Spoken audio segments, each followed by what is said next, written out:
The afternoon sun was warm and golden as it filtered through the tall oak trees of Riverside Park. A gentle breeze rustled the leaves, and the sweet scent of grilled meat hung in the air. It was a perfect summer day the kind where families gather, children laugh, and people come together to celebrate simple joys. For Marcus Williams and his family, it was meant to be just that. Marcus had planned the family BBQ for weeks. He wanted a break from the stress of his job, some time to reconnect with his wife, Tasha, and their two children, Jaden, who was 12, and Maya, who had just turned 6.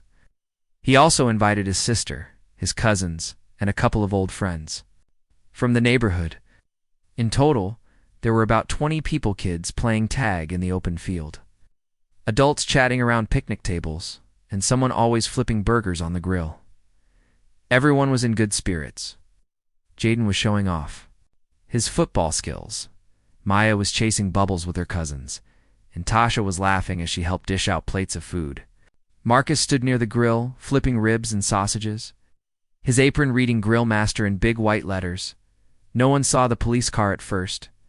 It rolled slowly along the park's edge, then stopped near the cluster of picnic tables where Marcus and his family were gathered. 2 white police officers stepped out, one older, stocky, with a hardened face, and the other younger, clean-cut, his hand already resting near his hip.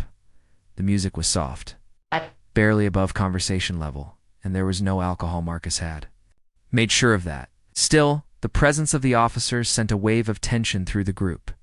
Conversations died mid-sentence.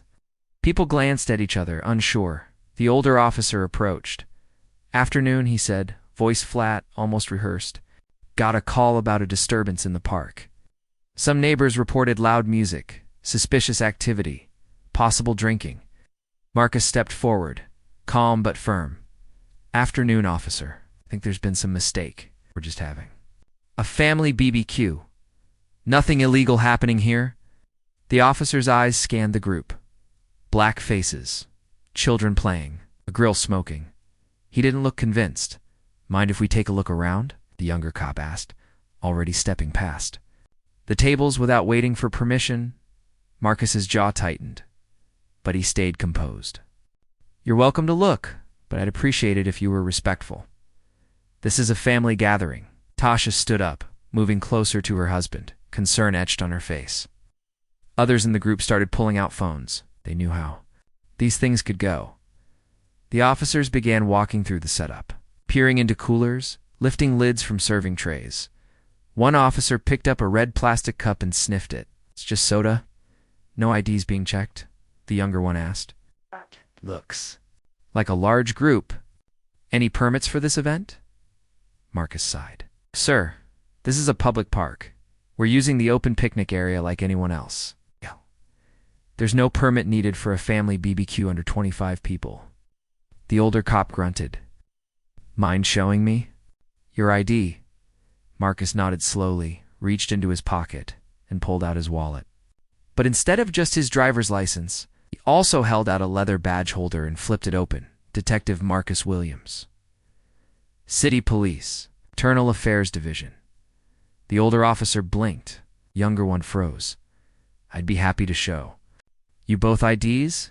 Marcus said, his tone suddenly sharper. "But I think this one might be more relevant at the moment." There was a heavy silence. Tasha crossed her arms. Jaden stood still, watching his father with wide eyes.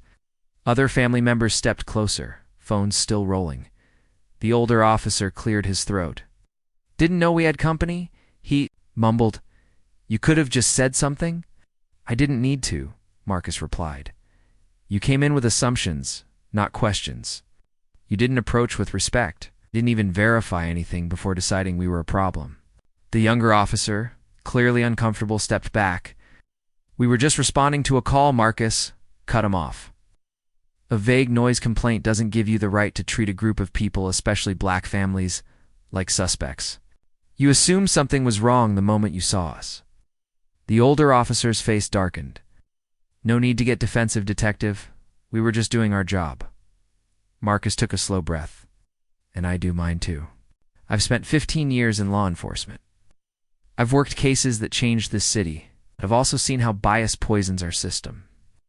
I know what it's like to be profiled in uniform and out of it. Tasha stepped forward, standing beside her husband. Our kids were playing, our friends were eating, and you came in like we were a threat. Jaden walked up and took his dad's hand. Are they going to arrest us? He asked quietly. Marcus knelt beside his son. No, son, not today. The officers shifted uncomfortably. The crowd had grown, a few strangers from other picnic spots. We're watching now. Phones were out, people were recording. One woman nearby said aloud, "He's a cop," and they still treated him like that. Marcus stood up. Officers, I think you've done enough here. Unless you have a real reason to be here, I suggest you leave. And I also suggest you take a long look at how you approach people who don't look like you. The officers exchanged a glance. The older one muttered something under his breath, turned, and walked back to the cruiser. The younger one followed. They drove off without another word. The park was quiet for a moment. Then, slowly, the chatter resumed. Someone turned the music. Back up. The kids started running again. The ribs went back on the grill, but the mood had shifted. Later that evening, after the BBQ ended and the kids had gone to bed, Marcus sat on the porch with Tasha. They sipped iced tea in silence for a long while. You okay? She asked. Marcus nodded. I'm just tired. It's tired of proving I belong. Tired of being treated like a threat first, a man second. You handled it well, she said, reaching over to hold his hand.